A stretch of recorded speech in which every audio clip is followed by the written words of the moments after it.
Yeah, I think Lucas is actually the guy who tried to get me back into Yu-Gi-Oh! At that time period, but so my physical deck was just kind of just cards cobbled together that was like, yeah, it's Blue Eyes White Dragon Turbo. Was Turbo out? Blue Eyes White Dragon. It was literally Sonic Bird into Paladin of White Dragon into Blue Eyes. That was the best that could possibly do. Yes, I remember that story quite well. Yeah, it's funny. But yeah, I tried that deck against some XD's deck of his, and I got fucking trounced. Yeah, that's about how it goes. I would love to play him again these days. I think I would have a pretty good chance against him. Probably. Yeah. But for those of you guys who don't know, because most of you are probably 16, there used to be a period in time from about 2004 to 2012, maybe 2014, we'll say, where and I mean just about every anime under the sun got their own card game. Yep. And I'm not even joking. There was a Naruto card game, there was a Bleach card game, there was a bunch of other stuff, and eventually all of that just got wrapped into a game called Weishwartz. Not wrong. Which, from what I understand, actually plays kind of like Vanguard. It might even be the same company that makes it. Have you ever tried Vanguard before? No, I've never tried it. Oh, that's another funny story right now from my friend that watches/plays Vanguard. Is earlier this year they finally got a Vanguard game localized for the first time ever. It's for Switch and Steam. The game is $70 to start. Oh boy. It's more than full price, and it has a season pass. That season pass is $60. Oh, hang on, sidetrack really quickly. Okay, so this is actually during the time when Aki's trying to learn how to be a duel runner because Sherry said something that kind of like set off an idea inside her head. There's some things you'll only ever understand about people through duel what's it called again? Duel racing? Wasn't that? Sorry, I'm drawing a blank on the name. Turbo dueling, yeah. That ignited something inside of her, and now she's trying to learn. She's getting her license, literally. And I gotta say, this arc with this Aki in 5Ds is genuinely one of the most well-developed, probably the most well-developed woman in this whole fucking franchise, period. And this is just one stepping stone as to why that is. Yes.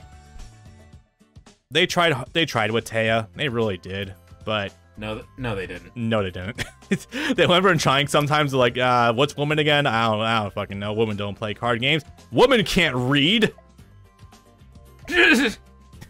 So you don't know this, but there was a long stretch of time where people thought that one of the head writers slash director slash also writer for some of the Yu-Gi-Oh manga actually was a misogynist for real, because they would either write women out of the show, they would write them to be terrible duelists, or they would write them to be outright incompetent. And this happened for at least 2 different TV series and for at least one of the manga. Is it sad to say there's precedent for that? Because there's precedent for that. I'm gonna look this up because this was so prominent. I think the guy actually either retired or got fired during Vrains or something. Because again, Vrains was one of the worst production hells. Because again, within the first 40 episodes, 3 different clip shows. Oh yeah, right. I've thought about watching Vrains as well because it does look fun sometimes, but I keep getting talked down from it. Jesus. Yoshida. What's his name? My brain immediately auto-corrected it to Shuhei. Probably not Shuhei Yoshida. That's someone else. I'm glad Brandon hasn't seen what deck I'm running right now. No, I have not. Okay, truthfully, I should be running a deck that has Ancient Fairy Dragon because it actually destroys Ancient Forest, and honestly, that can allow you to fuck up other cards as well. No, I'm being funny.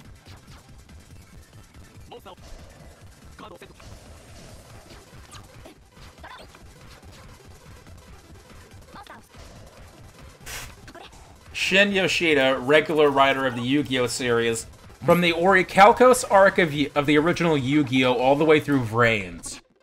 And why he got fired?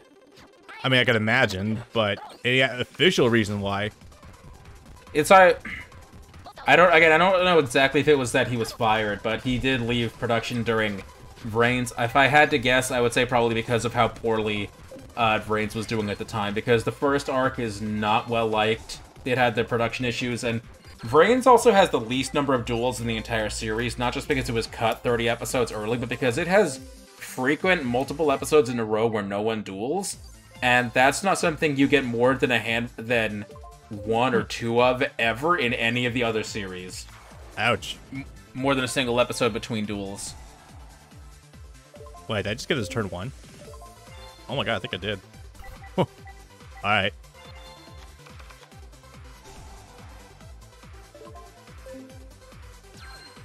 What the fuck does that card do again? Each time the counter, you can send the card to the graveyard to take number.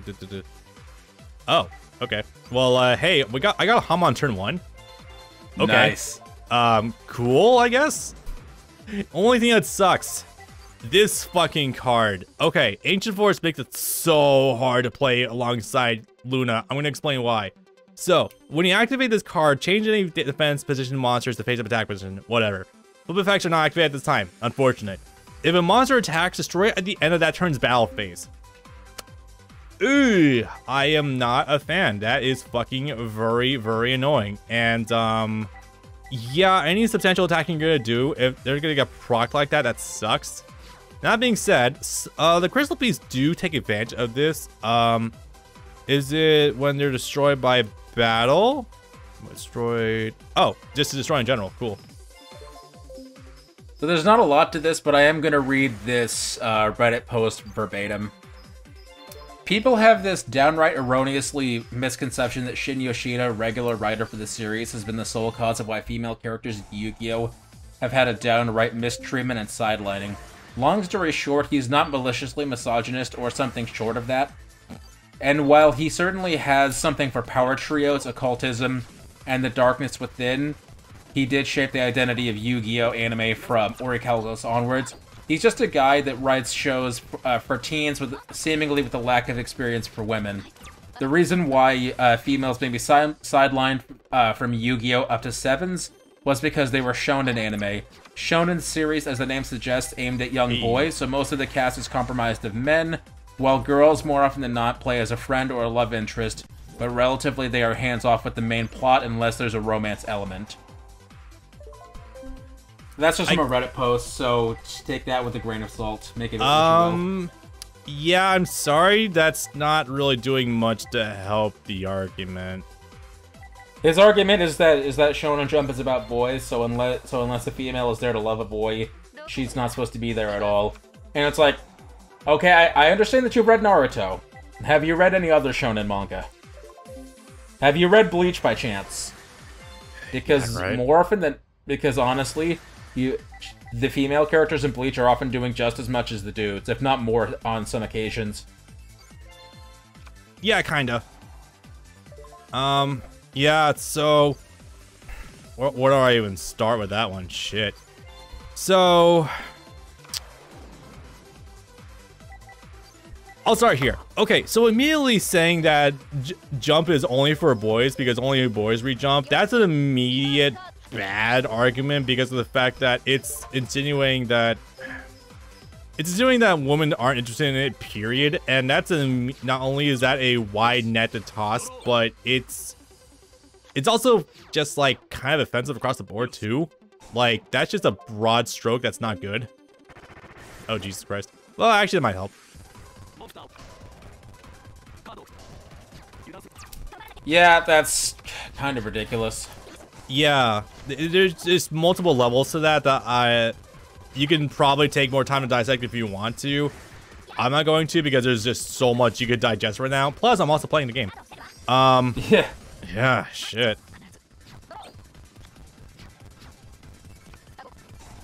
It's like, yeah, there definitely has to be something there because the lengths that this guy goes to make women be unimportant in Yu-Gi-Oh! Cannot be ascribed only to it being a shonen, because it goes beyond that. And it really is a case-by-case basis. With, and there are some places where you can say it's probably not even his fault.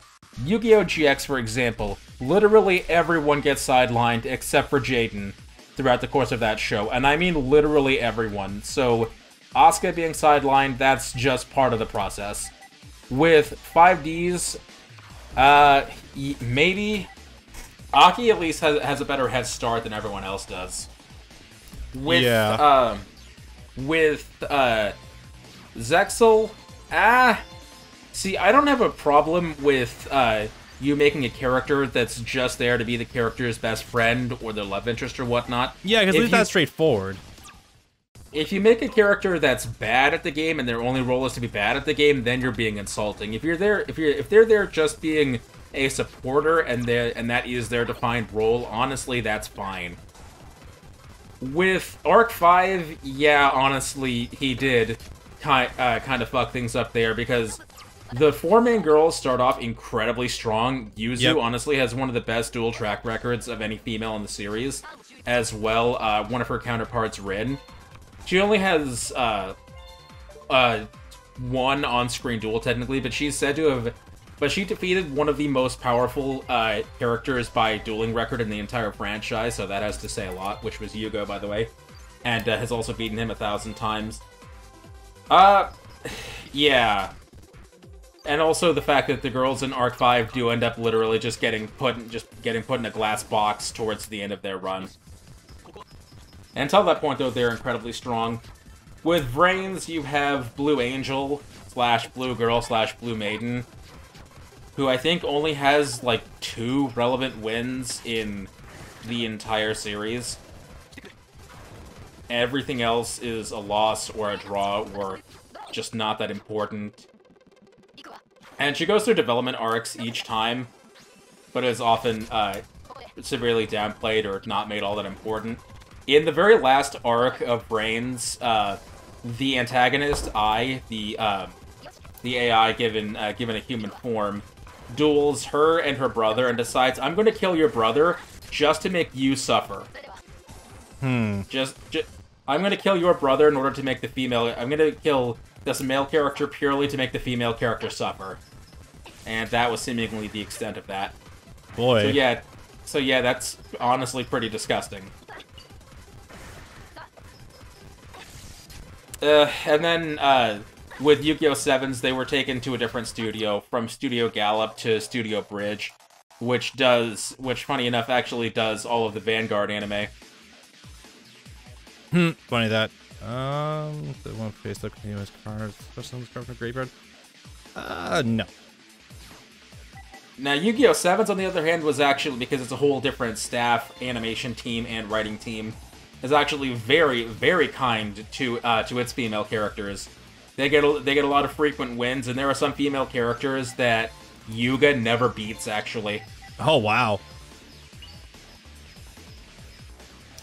So yeah, Yu-Gi-Oh! 7's really knows what... I should get on that sometime. The dub of that is on Hulu. Damn, nice. Yeah, it's unfortunate. I haven't heard anything in my neck of the woods whatsoever about 7s, but like occasionally the trickles throughs I do hear. Apparently it's kind of a good show, so I'm like, oh, that's nice. Well, the reason for that is because there was no streaming license for 7s at all. Crunchyroll never grabbed it, or maybe they weren't permitted to grab it. So you only had people doing fan subs, and they were a bit slower, a bit more under the radar. And if you don't have an official source, you're not going to have as many people recommending it to you, and those clips are going to have a harder time finding their way into circulation than if you just had it on Crunchyroll. The first official source we've had for 7s was earlier this year when the dub made its way to Hulu. Still under the same dub studio that it's always been, the shell of 4Kids that we still have under a different name. Yeah. What's cool about that, though, is that apparently they actually are hiring nationally now. So, cool. The voice of Yuga Odo, the main character, I think actually does live in Texas. Huh. Nice.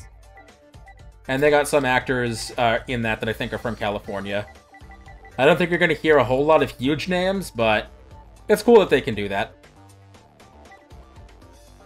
So I'm really checking to see what decks actually have Ancient Fairy Dragon in there, because I would very much like to pop Ancient Forest once on the field. Who are you doing? So I ended up losing. I almost fucking got there too, but unfortunately, some stuff happened. So right now I'm just looking for any card. Whenever the fucking AI decides to drop Ancient Forest, I kind of groan because I can't attack without my monster being destroyed, unfortunately.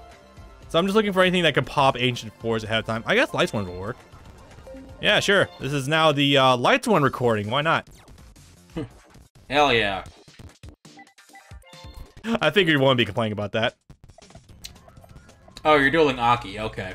Yeah, we're doing Aki and Yusei at the same time. I love how you didn't really catch any of that while I was going through. I did turn one Hamon, however, which is pretty funny. You mentioned that. That was when I was reading the Reddit post. Yeah. Okay, before we go too much farther, I am going to mention some key... Yeah, I'll just get this out of the way now. Okay, so these are good tech cards out for 2010 if you ever decide to go back to these games for whatever reason and or are looking for inspiration to maybe do some deck building. So I'm just going to start from the top. Upstart Goblin. This card's at 1 right now, and for a good fucking reason. Upstart Goblin, when you're playing the game way back in the day, basically, it turned your deck from 40 cards to 37, and while you do have to go through like a Blue Eyes White Dragon attack more to take out your opponent, it's way more... Oh, Jesus, that's a hand. It's way more valuable to do that rather... What's the best way to do this? What's the best way to describe this, personally? Oh, hold on. Yeah, I would go with Celestia. Yeah, pop the cards. Or not. Actually, wait. Top 4 cards from your deck to the graveyard. You have to tribute a Lightsworn. Oh, I see. Yeah, whatever. It's still got the attack points.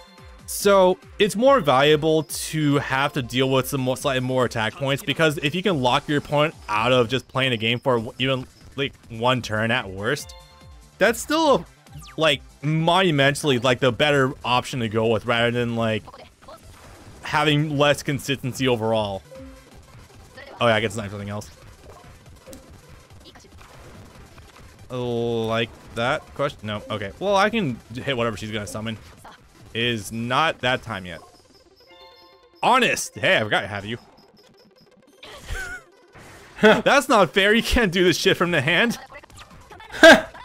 All right, but yeah, Upstart Goblin's fucking amazing. Initially I was saying you should always run it at 3 in these decks if you can. I don't know if I still agree with that sentimentality, because sometimes your decks do want the full stack of 40, but it's really up to you. Terraforming, it's at 3. The fact that it was ever at 3 is so baffling to me, considering the fact that, you know, it's free real estate. It literally is. Again, field spells would not actually become usable until like 2015.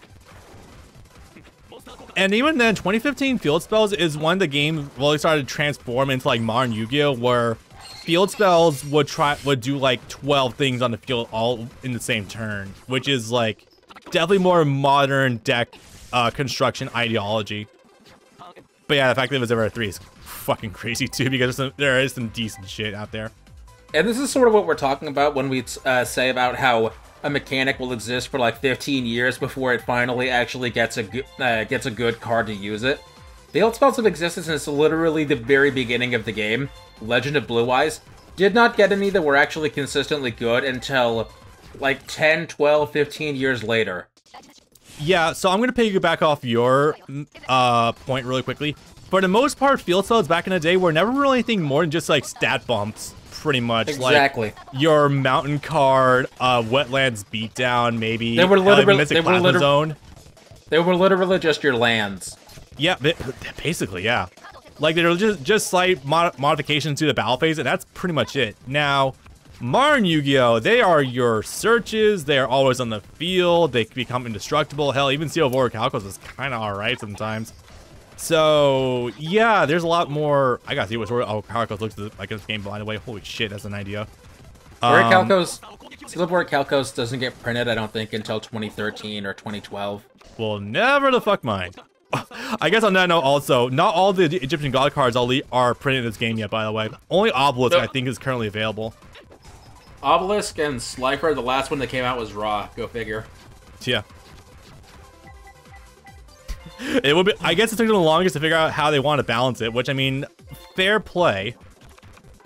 And field spells only existed in the first place to facilitate a gimmick in the original manga / the anime, where in Duelist Kingdom, depending on where you were battling on the island, certain monsters would get a home field advantage. If you were playing on the ocean stage, then water monsters would get an advantage from being underwater. If you were in the labyrinth arena, you would have to actually navigate your way around. If you were playing at night, then fiend monsters would get a bonus from being used at night to facilitate their magic or what have you. It was just something to make the actual duels in a story more interesting. It wasn't meant to actually be a real gimmick. Yeah. For the game. Attack the moon, literally, yeah. I'll send my catapult turtle into your floating castle, and when the ring falls off, then it'll crash and destroy all your monsters, and somehow destroying all your monsters will reduce your life points to 0, even though that would be effect destruction and not damage. Oops. Wait, what the fuck does Parshat do again? I know you're in here for a reason. Oh boy. Piercing. It's literally just a synchro version of Air Knight Parshath, which was a 1900 one tribute piercer. Right. What is nope. I need something that pops. Do I have anything that pops? Like, I don't think so, because area level limiter B is on the field right now. Brio, technically. Oh, well. No, unfortunately, I don't have the numbers for that. Even if I did, the numbers are not adding up to that either. Oh wait, no, I saw Catastor and thought it was Brio. They have a similar color scheme. Nah, I do understand why you would think that, though. Good Stardust? defense, but the hell with it. Yeah, Stardust. When in doubt, just go Stardust. Wait, did it just go to the fucking graveyard? I thought Glow Bulb gets banished when it's used after bringing it back. That's only when it's used for a synchro. But we just did a synchro? Oh. I don't know, man. Weird. Remembering the tripling Lightsworns right now actually reminded me of another thing. Oh, perfect. Reminded me of another situation from back in the day. 8,000 life points. You know what? Yeah, that was a good hit to her stuff, so that's a good time to pop that. I don't know. I think you could have. I think if she was just gonna do it, you could have just Stardusted. See, I thought it was in the back of my mind too, but I don't know, I figured that was probably just better to get rid of it outright. I guess. You playing Lightsworns reminded me of another funny scenario from back in the day. Yeah. Once again featuring Lucas that we mentioned earlier. One day back in, I might have mentioned this to you once before, but one day back in like 2008 or early 2009, before I had a real deck that wasn't just cobbled together garbage, there was one day when I was just playing Brawl, and I just wanted to be left alone to play Brawl for a while, and he kept bugging me about duel me, duel me, duel me. And when I finally said yes was when he said, "Okay, come on. If you beat me, then I'll just give you my deck. I'll just give you my Lightsworn deck." And so somehow I did beat him, and I beat him, and he was astonished. I was still kind of bored because again I just wanted to play Brawl, and I just stared at him. He's like, "Matches, we got to play matches." A match, if for those who don't know, is a set of 2 duels, which is how tournament play is settled, and we'd never done that before. Yeah, we had never done that best in, of 3 format, just to clarify to everyone. And we'd never done that before in like the 2 years that we'd been playing, the 2 or 3 years that we'd been playing Yu-Gi-Oh! There. We had never done matches before ever, and there was no way he was ever gonna abide by that condition in the first place. But he just wanted to be a little dick about it, and so it's like, okay, sure, whatever. And he beat me in the next 2 duels, and I still didn't care because I know he's never gonna do it. I just wanted an excuse for him to leave me alone so I could keep playing Brawl that day. And then after that, he's like, "Oh yeah, by the way, everyone, hey, we play matches now. We play match format now. We play best of 3." Oh my god! And then from then on, every single time me and him or James or any of the rest of us dueled, that was how we dueled for the next 3 or 4 years on, was in matches, until everyone stopped going there. Fucking wild. Okay. Yeah, he instituted a new format off the back of him being a bitch. Yeah. Fucking hilarious. Okay. Admittedly, yeah, it's kind of funny. Oh no, I absolutely think it's funny. I don't care because I knew I was never going to get it in the first place. Oh yeah, no. There's no way he would have actually given you his deck that What the hell was he running? If you don't mind me asking. Lightsworn. Oh, yeah. Yeah, definitely not. Lightsworn immediately after the release of Judgment, as well as Charge of the Light Brigade and Solar Recharge, because Light of Judgment was the. Oh god, it sounds like it might have been still GX era too. No, it was the beginning of Synchro, because the very last pack of GX was Light of Destruction, which was where all of the Lightsworns were introduced, but they didn't get their most powerful cards. Judgment Dragon was in there.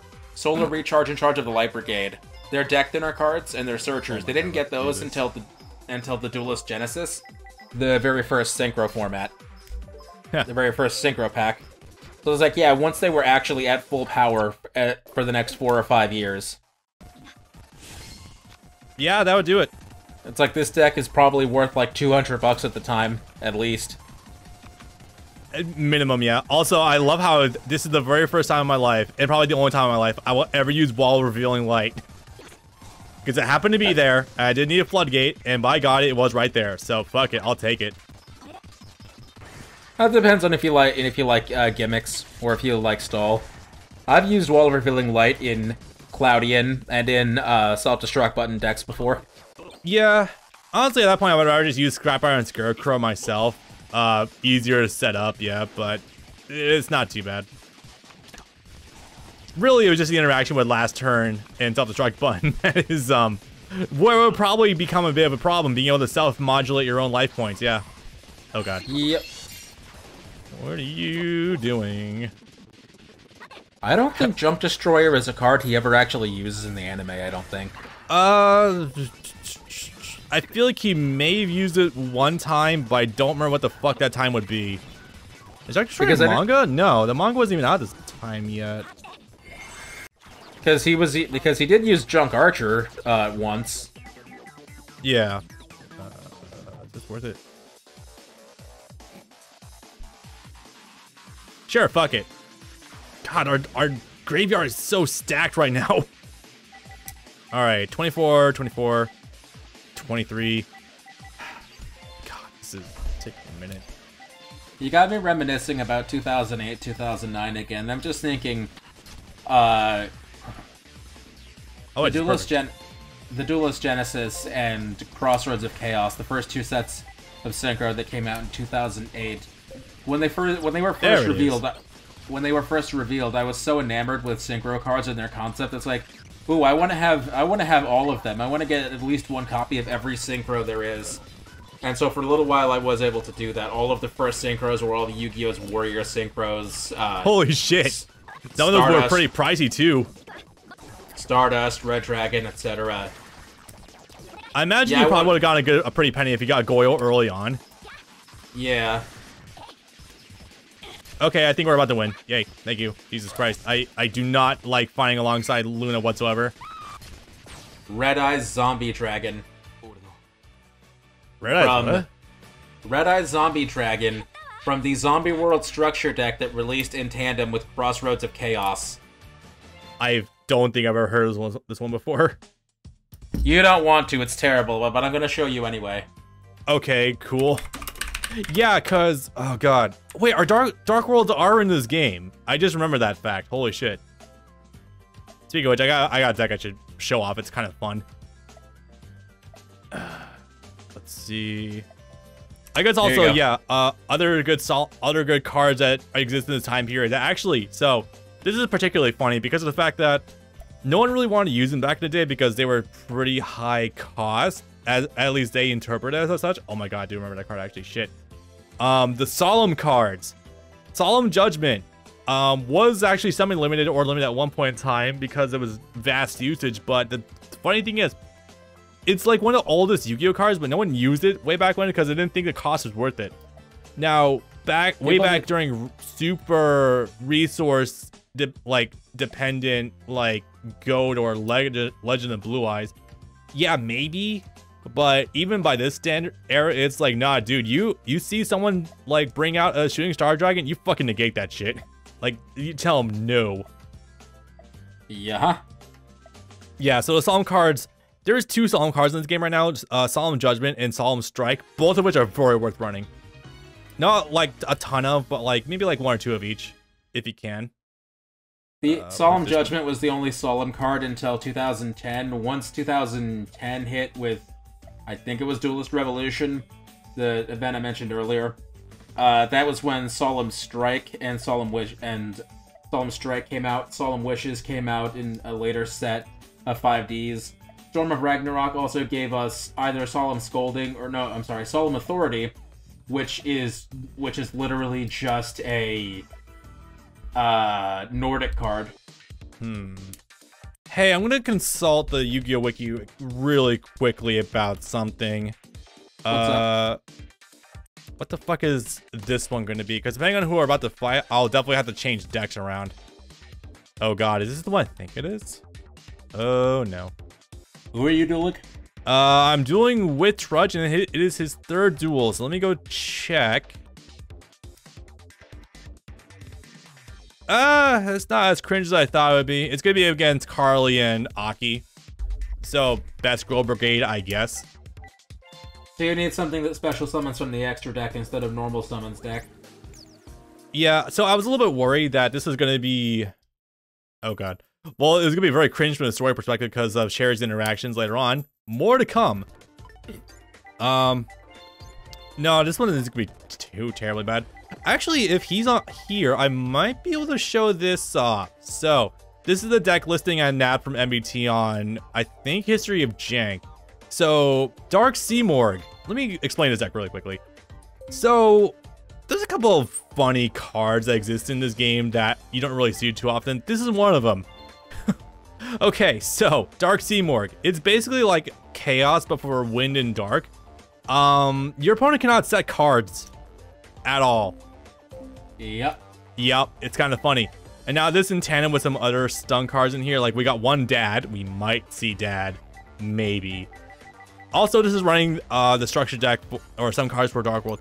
Dark World is a really cool deck, by the way. So MBT was going on about how way back in the day, because Dark was so oppressive, that Dark Worlds existed and were a fairly cheap and affordable deck as a an alternative to Dad decks, Lightsworn. I think this was a time period. It was that or 2011, but Dark Worlds are kind of good and cheap. I'm glad they were printed as commons, so that way you can just easily get access to them. Because I imagine back in the day, if you're like some random high schooler who wants to play Yu-Gi-Oh, yeah, you're not gonna have $2,000 lying around to spend on this shit. Probably not. They were cheap, mid-GX era pack filler garbage, mostly. They didn't become a deck until way later. I think they eventually did get their own archetypal synchro card, which is definitely what propelled them upwards a little bit, but they've always had some neat gimmicky stuff. Like actually ripping your opponent's cards occasionally. It's pretty cool. Also, the structure deck didn't come out until last year. Wait, really? Oh yeah, they did get new stuff, didn't they? Yeah, they got a structure deck either last year or earlier this year.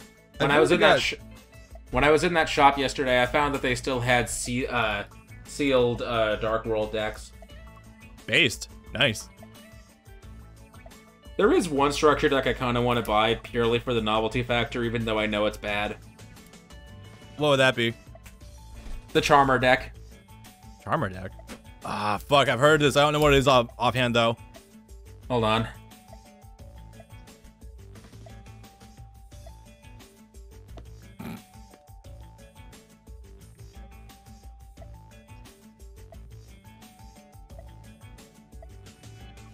Okay, so Trudge's story isn't much outside of just being a cool dad sometimes and relationship problems or like interactions with the ladies, and it mostly materializes through Sherry. It's not great, honestly, and honestly, if I'm being real here, kind of cringe in a lot of instances. Yeah. Yeah. Yep, there's Sherry already hitting on him. Now, of course, this isn't strictly for love purposes, although this is definitely, you can tell this is before Sherry got any serious character development or on-screen character at all, because, yeah, unfortunately, she's making some false moves on him in order to, I think, get information out of him. What you mean, I guess, does kind of fit into her character, but not, still not a good look. If I'm being real here. Alright, so because Trudge is running a dark deck, I might be able to use him in order to get dark teamwork on the field, so this would be kind of funny. But that being said, though, I need to lab this deck a little bit more before I'm really proficient with it. Yeah, this would be kind of interesting. Violet Rose. It's amazing how actually kind of decent Aki's plan deck actually is overall. Like, you wouldn't think it would be, but it... Really? Already? It's like turn 1, woman. What are you doing? Preventing your setup. Oh, she's actually attacking. Okay, cool. You know, this is not the worst thing in the world, actually. It also runs a small Monarch engine in order to facilitate some shit going forward. Each player... I don't have any in my hand yet, damn it. That's fine, though. I can work with this. First up, Caius. Oh boy. Another staple from the olden days of GX. Monarch cards. I think we've already gone over them a little bit before, but still good shit. I'll hit anyway. Fuck it. Caius released only in a dark type specific structure deck. There we go. And that's one of the funny things about Dark Worlds. Oh my god, I already got one. Hell yes. So actually, could you stop and linger on Caius for a minute? Sure. What's up? I have sort of a connection to Caius, and this is probably gonna give you a good giggle. All right. This was one of the first usable decks I ever got. The structure deck it came in 2007 or 8. When I was playing it against a dude named Kyle at the time, he liked the deck a lot, and so he wanted to trade me the entire deck for a deck that he was playing at the time. Would you like to know what the deck that he wanted me to deck swap him with? It was Monarchs, wasn't it? No. Sure. What would the deck be? He wanted me to trade him a run-of-the-mill structure deck that you can get for $10 at Target or whatever for Cloudians. Oh, that would do it. That would explain it. He gave me an entirely pre-built deck that was functional for the cost of like $10. It's kind of crazy, not gonna lie. And that was what set off my love. That was what set off my love of Cloudians, playing that deck for a year or so straight, and it was a shit ton of fun. Yeah, that would do it. I always assumed just like Cloudians because it was something you got for super cheap back in the day and was kind of fun as a neat stun deck. But nah, that's kind of funny and kind of neat lore. I'm not gonna lie. Compulse. Oh, I don't know if you want to compulse that, Carly. Yeah, and no, because for the time it was actually pretty alright. It facilitated lockdown, stun, stall. It could OTK. Cloudians could do a lot of shit back in their day, and later on they facilitated a Quasar OTK as well. I did not know that, actually. Cloudian... which one was it? Cloudian Acid Cloud, I'm pretty sure it was, is a card that lets you spend fog counters in order to get smoke balls from either your graveyard, your hand, or your deck. From anywhere you can summon smoke balls. Cool. And so you could use that to get level 1 tokens that you could combine with Fishborg Blaster to get other monsters to get to Quasar. And later on, even though it was never actually competitively viable, Acid Cloud became an extra link machine. Because you're getting fog counters at a pretty advanced rate. You're getting a bunch of level 1 monsters. They're not tokens. They can be used for most link summons.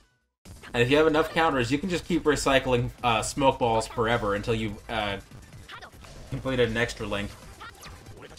Admittedly, yeah, that is pretty funny. Yeah, I've seen that Cloudians do have some neat... Yeah, there we go. Have some neat, funny stuff they can do occasionally. I do like that. Surprise animation from Carly, that is adorable. Yep. Also, I think we're about to win. Why would you do... He could use the ability again! No!